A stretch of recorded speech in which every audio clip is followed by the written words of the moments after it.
ce métier pour moi est presque un rêve d'enfant, parce que la télé ça me fascine et je voulais travailler à la télévision et donc j'ai presque réalisé un rêve d'enfance, oui. Incroyable mais vrai.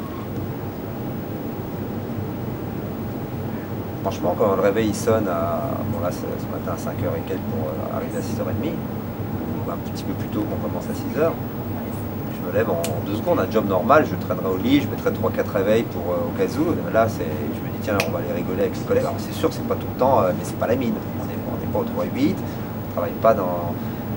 On est quand même un petit peu prestigieux quand même de travailler à la télé. C'est quand tu dis ça, c'est pas mal. Alors les horaires de travail sont compliqués sur le papier, mais en vrai ils sont extraordinaires parce qu'on a une liberté incroyable de faire énormément de choses que la plupart des gens ne font pas avec des horaires de bureau. Le stress, il existe du stress, mais on a un stress quand même. Tous les travails ont du stress. Sur une journée de 12 heures, tu travailles plus des fois avec un collègue que dans ta vie privée, parce qu'imagine, tu fais une nuit, tu travailles une nuit de 18h à 6h. Tu rentres chez toi, ta femme, si elle travaille, elle est sortie. Des fois, tu la vois presque moins que ton collègue. Donc, tu as tendance, des fois, en plus du travail, à beaucoup parler. Donc, des fois, ça pourrait donner des relations un peu tendues, le fait, des fois, d'aller chercher des petites histoires où il n'y a rien. Alors, il y a quand même une responsabilité, surtout sur des événements costauds, surtout sur des événements politiques, style interview de Sarkozy à l'époque, ou François Hollande maintenant. Si vous faites une erreur là-dessus, on risque pas d'être viré, mais ça peut être chaud.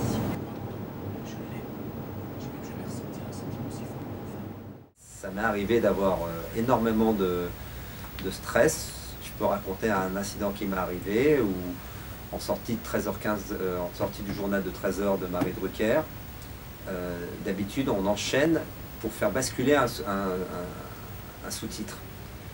Et j'ai eu un réflexe pavlovien, j'ai enchaîné en pensant que ce sous-titre existait toujours et il n'existait plus, donc j'ai enchaîné sur la suite du programme, donc j'ai coupé le direct de 13h15 de samedi, donc après ça a été un peu la panique. Bon, on est retombé sur nos pieds mal, et naturellement le directeur des programmes a appelé, il est tombé sur moi, j'ai fait ce que j'ai pu pour essayer de ne pas noyer le poisson, parce qu'on ne peut pas le noyer, ça se voit tout de suite à l'antenne, et j'étais un petit peu mal, et quelques heures qu'on suivi, jusqu'au lendemain on va dire, ou sur le lendemain, voilà. On a une entreprise d'accompagnement et on a, par le biais de la signature en facture, réussi à créer une ambiance Professionnel. Je croyais que tu filmais pas, finalement tu filmes. Un insu de mon plein gré, comme ça, dans mon dos, quelle coquine. C'est ça que tu voulais dire, des bêtises, hein. Ça y est, j'en ai. Imagine, c'est comme Top Chef, je suis filmé en train de faire la cuisine, sauf que moi c'est merdique. Comme je vous ai dit tout à l'heure, j'ai une femme, un enfant de 3 ans, petite Talia, la maman s'appelle Rosario.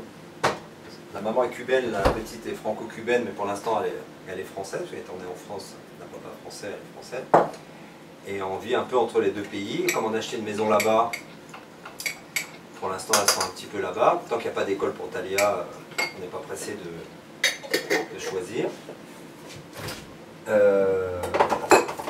Bon, comme elle est un petit peu jeune et qu'elle est un peu notre culture, c'est un petit peu chaud entre nous, mais bon, c'est ce qui fait le piment aussi de la vie. Les horaires, pour l'instant, ça ne la dérange pas parce qu'elle ne bosse pas, donc ça ne la dérange pas. Moi, cette vie-là me convient. Bon. Ce que vous pourriez penser de mon travail, ma femme étant venue très peu et ayant jugé sur une demi-heure sur place, pour elle, effectivement, elle pense que comme je regarde la télé, je suis payé à regarder la télé, ce qui est normal, c'est dans une partie du job. Des fois, ça m'arrive de manger, parce qu'au travail, on est obligé de manger dans notre service. Donc elle me dit, mon mari, il mange au travail, il boit, parce que des fois, ça nous arrive d'ouvrir une bouteille de vin. Et elle dit, il dort, mais elle m'a jamais vu dormir, parce qu'elle n'est jamais venue la nuit, et en plus, on ne dort pas la nuit. Mais bon, c'est ce qu'elle a imaginé. Donc pour elle, je mange, je dors, je bois et je regarde la télé. Donc voilà pour elle mon travail. Elle a le droit de croire ce qu'elle veut, de penser ce qu'elle veut. Elle se trompe, mais bon, c'est pas grave. Bien sûr, j'aimerais être 24h/24 avec les deux petites, mais tu prends la plupart des gens qui sont 24h/24 dans l'absolu avec femme et enfants, t'enlèves leur temps de travail, leur temps de transport, et t'arrives à la maison, ils ont juste le temps de faire une bise à l'enfant qui est en train de dormir, un truc comme ça. Des fois, ils voient moins que moi quand je suis 24h/24 là-bas, pendant 6 mois. Comparativement, en temps additionné, je pense que je vois plus certainement la petite Talia et sa maman que n'importe quel cadre dynamique qui bosse beaucoup et qui rentre tard le soir et qui n'a pas beaucoup de temps pour s'occuper de ses enfants, vers ses enfants, et que c'est souvent, il se dit vite, j'ai raté toute sa jeunesse, toute son enfance. Donc oui, mais tu peux pas tout avoir.